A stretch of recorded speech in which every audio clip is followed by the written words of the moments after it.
से बोलिए संतोषी माता की जय। माना जाता है कि यह कथा पढ़े बिना संतोषी माता का व्रत अधूरा रहता है। संतोषी माता व्रत की पौराणिक कथा।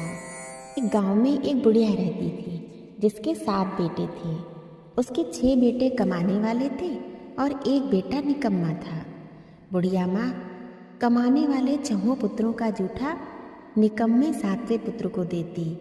7वां पुत्र एक दिन अपनी पत्नी से बोला, मेरी माता का मुझ पर बहुत स्नेह है। पत्नी बोली, क्यों नहीं, सबका जूठा बचा हुआ तुमको खिलाती है। लड़का बोला, जब तक मैं आंखों से देख न लूँगा तब तक नहीं मान सकता।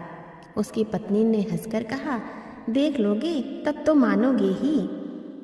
कुछ दिन बाद एक बड़ा त्योहार आया। घर में 7 प्रकार के भोजन और चूरमा के लड्डू बने। लड़का अपनी पत्नी की बात को जांचने के लिए सिरदर्द का बहाना बनाकर पतला कपड़ा सिर पर ओढ़कर रसोई में जाकर सो गया और कपड़े में से सब देखता रहा। उसके 6 भाई भोजन करने आए। लड़के ने देखा माँ ने उनके लिए सुंदर सुंदर आसन बिछाए, 7 प्रकार की रसोई परोसी और आग्रह कर करके उन्हें भोजन कराती रही। लड़का लेटे लेटे सब देखता रहा। जब 6 भाई भोजन करके उठ गए तब माँ ने उनकी 5 थालियों में से लड्डुओं के टुकड़ों को उठाया और एक लड्डू बनाया। जूठन साफ कर माँ ने उसे पुकारा, उठ बेटा, तेरे भाइयों ने भोजन कर लिया, तू भी उठकर भोजन कर ले।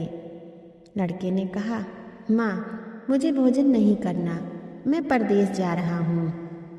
माता ने कहा, कल जाना हो तो आज ही चला जा। लड़का बोला, हाँ हाँ जा रहा हूँ। चलते समय लड़के को अपनी पत्नी की याद आई। उस समय वह गौशाला में कंडे थाप रही थी। वहाँ जाकर लड़का बोला, मेरे पास तो कुछ नहीं है, यह अंगूठी है, सो ले लो और अपनी कोई निशानी मुझे दे दो। पत्नी बोली, मेरे पास क्या है, यह गोबर भरा हाथ है।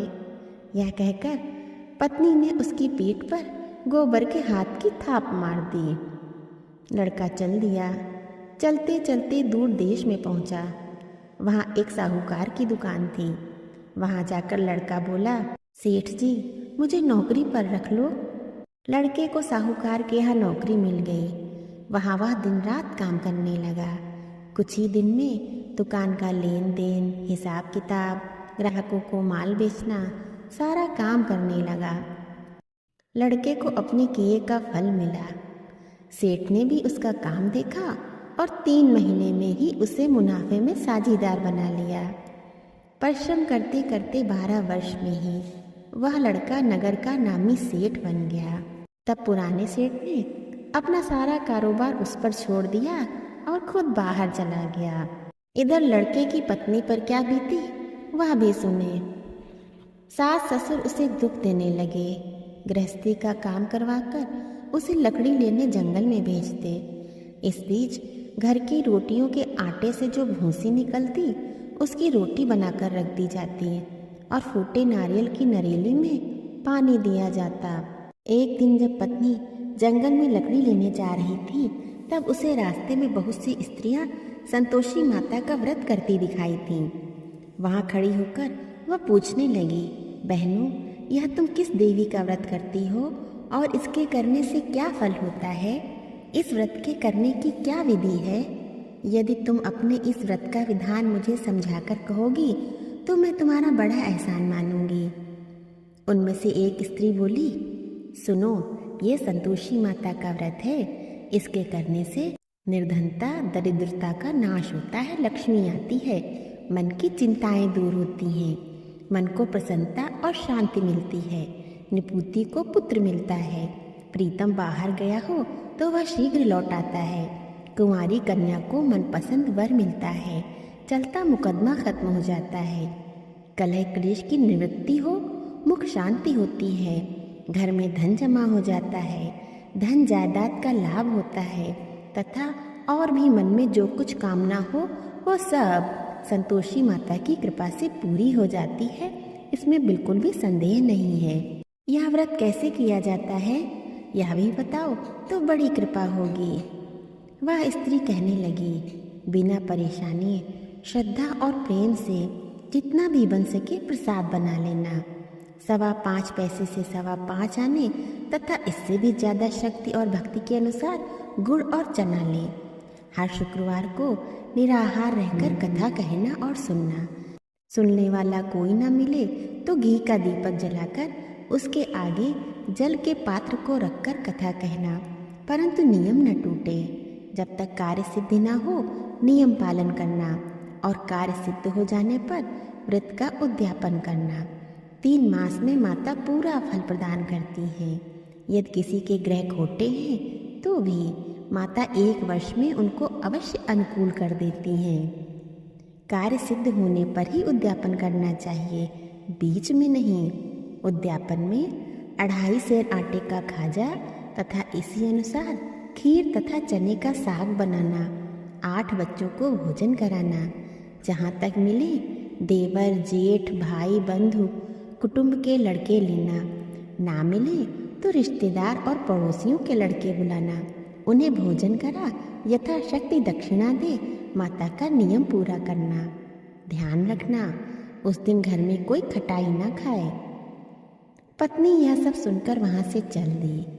रास्ते में लकड़ी के बोझ को बेच दिया और उन पैसों से गुड़ चना लेकर माता के व्रत की तैयारी कर आगे चली। रास्ते में संतोषी माता के मंदिर में जाकर माता के चरणों में लौटने लगी, विनती करने लगी, माँ मैं दीन हूँ, निपट मूर्ख हूँ, व्रत के नियम कुछ जानती नहीं, मैं बहुत दुखी हूँ। हे माता मेरा दुख दूर कर, मैं तेरी शरण में हूँ।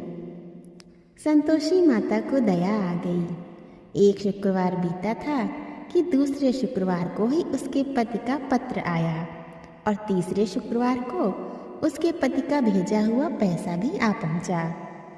यह देखकर उसकी जेठानियां मुंह सिकोड़ने लगी। जेठानियों के बच्चे उसे ताने देने लगे। काकी के पास अब पत्र आने लगे, रुपया आने लगा, अब तो काकी की खातिर बढ़ेगी, अब तो काकी बुलाने से भी नहीं बोलेगी। बेचारी पत्नी सरलता से कहती, भैया पत्र आए, रुपया आए तो हम सबके लिए अच्छा है। ऐसा कहकर वो आंखों में आंसू भरकर संतोषी माता के मंदिर में गई और मातेश्वरी के चरणों में गिरकर रोने लगी। माँ मैंने तुमसे पैसे नहीं मांगा, मैं तो अपने स्वामी के दर्शन और सेवा मांगती हूँ। तब संतोषी माता ने प्रसन्न होकर कहा, जा बेटी तेरा स्वामी जल्दी ही आएगा। यह सुनकर वह खुशी से बावली होकर घर आकर काम करने लगी। संतोषी माँ विचार करने लगी, इस भोली पुत्री से मैंने कह तो दिया कि तेरा पति शीघ्र आएगा, पर आएगा कहाँ से? इसके पति को तो इसकी स्वप्न में भी याद नहीं आती है, उसे इसकी याद दिलाने तो मुझे ही जाना पड़ेगा। संतोषी माता ने उस बुढ़िया के बेटे को स्वप्न में समझाया, पुत्र तेरी घरवाली कष्ट उठा रही है। लड़का बोला, हाँ माता यह तो मुझे भी मालूम है, परंतु क्या करूं, वहाँ कैसे जाऊं? परदेश की बात है, लेन देन का सारा हिसाब किताब है, जाने का कोई रास्ता नजर नहीं आता। आप ही कोई राह दिखाएं कि वहाँ कैसे जाऊं?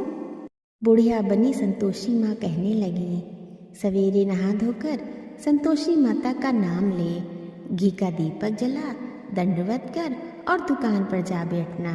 देखते देखते तेरा लेन देन चुक जाएगा, जमा माल बिक जाएगा, सांझ होते होते धन का ढेर लग जाएगा।